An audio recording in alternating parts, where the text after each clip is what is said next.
Smile na sa mga. Kupal ka ba, boss? Promise ko sa'yo, lahat ng pera ko ibibigay ko.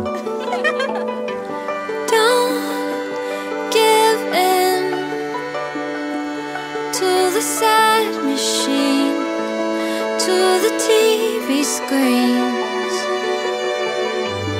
Let love win. Hi, loves. When it's Today is the day that we have been waiting and praying. Kayak outside. Nakakaiyak naman pala. There's a lot of things happen between us, but those are the things that will make us both stronger. Hindi naman lahat ng problema ay pangit eh. Tulad mo, ang ganda mo, at ang swerte ko dahil sa'yo nagkaroon ako ng magandang problema.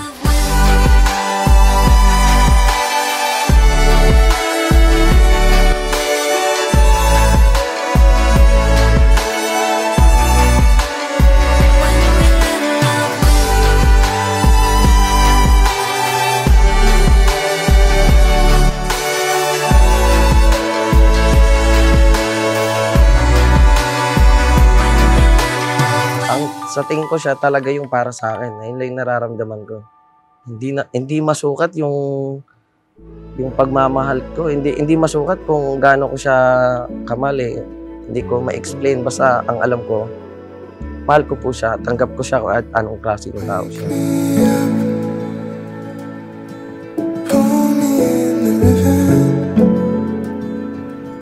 Teka lang, pasok mo. Kasi mo naman ang ano mo, ayos mo. Ayos mo na. Nakakailang na yung ganito. Titignan kita. Matamis. I still remember how we started.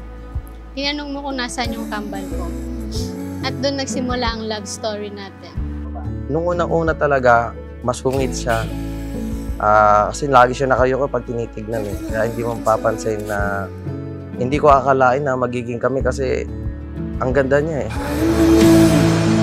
I am in focus, I am in awe, falling in thought, light in the eye of the cosmic. I am awakening conscious. Nakakabigla.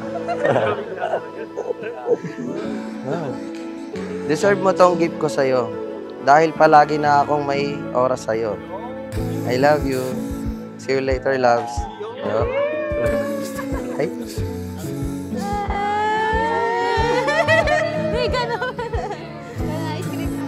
Loves, this is my wedding gift for you. This clover necklace symbolizes protection and prosperity. Hopefully you like it. Thank you so much and I love you. I am in awe, falling in thought, light in the eye of the cosmic. Bilang mga anak, hindi lang sa inyo, sa lahat ng anak na narito ngayon, may pangako ang Diyos sa inyo. Ang sabi ng Diyos, gusto nyo na mahabang buhay, gusto nyo na successful na buhay, sa langang paraan. Always love and respect your parents. Ayun, thank you ma sa lahat. Ayun, mag-aasawa na ako.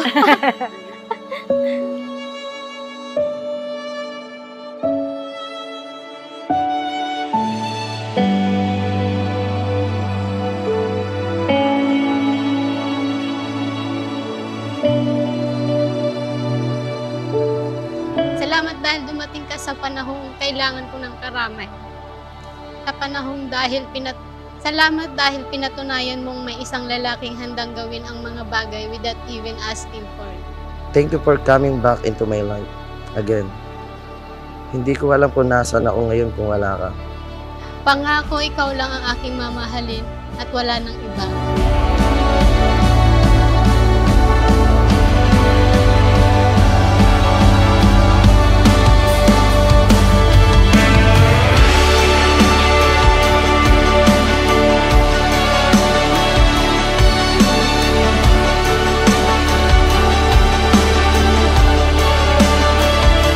Hindi ako mapapagod at hindi ako magsasawang mahalin ka at pagsisilbihan ka.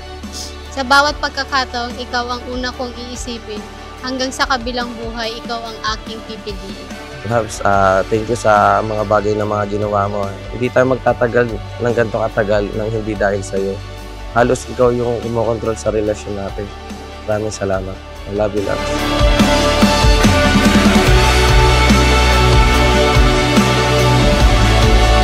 By the power and authority vested on me by the state and God, I now pronounce Alexander Balaba and Rose Ann Mejia as husband and wife. You are now called Mr. and Mrs. Alexander and Rose Ann Balaba. Congratulations! Palakpakan mo natin sila.